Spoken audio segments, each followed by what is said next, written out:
යම් ආකාරයක ජ්‍යොතිෂ හැසිරීමේකේ යම් බලපෑමක් එනවා නම් ඔය කතරගම දේවාලයේ තියෙන රත්තරන් බඩු ටික ගතට පස්සේ ඒ පිහිටීම අනුව බලවත් වෙලා යම් සාපයක් වෙන්න හරි යම් බලපෑමක් වෙන්න හරි ඒකට කතරගම දෙවියන්ගේ තියෙන බලපෑමකින් හරි ඒ ශක්තියෙන් හරි රටට මොකුත් වෙනසක් වෙන්නේ නැද්ද? නිහඬ විදිහට කතරගම දෙවියෝ. කතරගම දෙවියන් වහන්සේ මෙහෙමයි දසුන් වත්කම් සම්බන්ධයෙන් බලන් ඉන්නේ. හැබැයි මතක දැන් කතරගම දෙවියන් වහන්සේ සැලකිය යුතු වැඩ සැලකනවා. මම විශ්වාස කරනවා ඒක. මගේ දෙවියන් වහන්සේ විදිහට මම අනුමත කරනවා සමන් ගරු කරනවා. මොකද මගේ ජීවිතේ මට පිහිට වෙච්ච දෙවියන් වහන්සේ නමක් තමයි කතරගම දෙවියන් වහන්සේ. මම ප්‍රායෝගිකව මම ආධ්‍යාත්ම විශ්වාස කරනවා. කවුරු හරි කෙනෙක් මේකට උත්තර දෙන්න පුළුවන් මේ එහෙම කොහොමද දෙවියන් වහන්සේ දැකලා තියෙනවද ඔය කිව්වට එහෙම කියලා කියන්න පුළුවන් නෑ.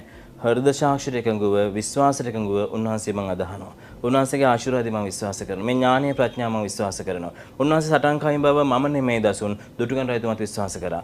උන්වහන්සේගේ ශක්තිය අර කලින් හිටපු යුද්ධ ඉවර කරන සේනාධිනායක අපේ මහින්ද රාජපක්ෂ මහත්මයා විශ්වාස කළා. දැන් ඔය විශ්වාසය එක්ක තමයි ප්‍රභාකරන් පැරද්දුවේ. ඔය විශ්වාසත් එක්ක තමයි එලාරෝ පැරද්දුවේ. ඔය විශ්වාසත් එක්ක තමයි දසුන් චෝලාක්‍රමය පැරද්දුවේ. එහෙනම් අමතක කරන්න එපා කතරගම දෙවියන් වහන්සේ කියන්නේ සාමාන්‍ය කෙනෙක් නෙමෙයි. උන්වහන්සේගේ බලයට අත තියෙන තැනදී උන්වහන්සේට නොසලපු ගායට අදටත් කටුව අහගෙන යනවා. අපි ජනප්‍රිය කතාව කියනවා. ඔබ දැකලා තියෙනවා.